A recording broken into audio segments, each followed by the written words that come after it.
Well, this is new. I guess Forza Motorsport is a sim now. I just got the game up and running about an hour after it launched here in Alberta.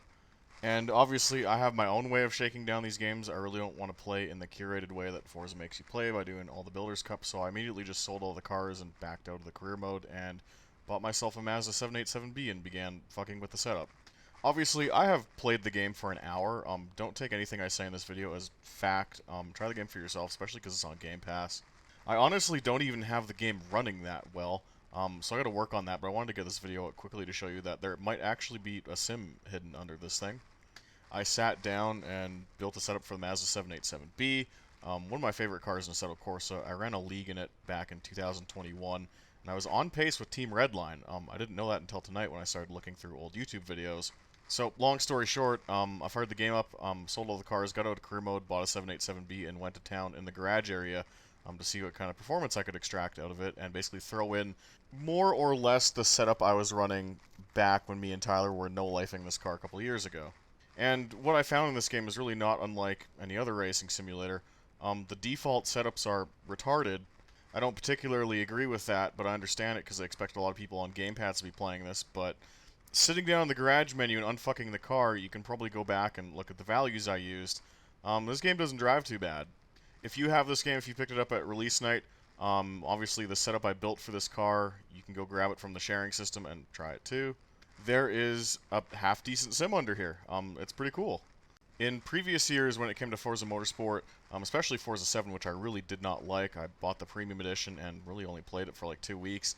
It feels like the cars are driving in sludge. It feels like there's a delay in the steering box. And when you brake the car even a little bit sideways, it pretty much takes forever to bring the rear end back in line. I mean, you just slide forever in the old Forzas. Not here.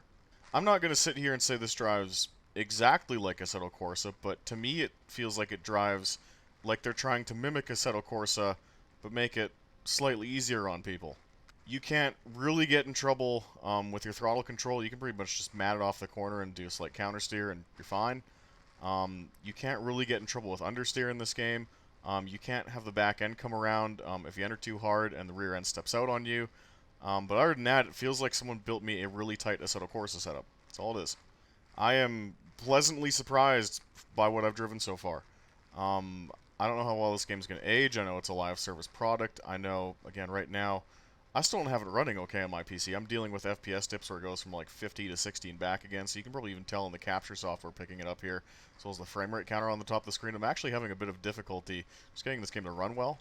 And lap time-wise, we are a little too fast. I've got the softs on right now in like 30% fuel, which is another weird quirk. The units they use for car setup adjustments in this game are weird.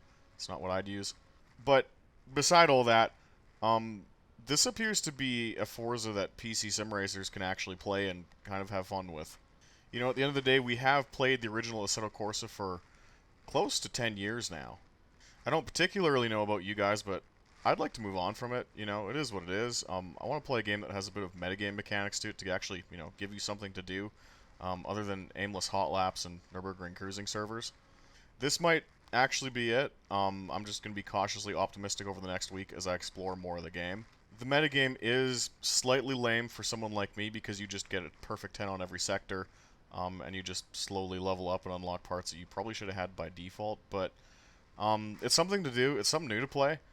This is really not terrible, guys. I'm having a bit of fun with it.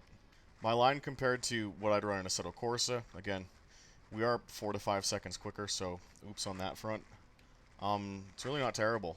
I'm looking forward to playing a bit more of this. I never thought I would.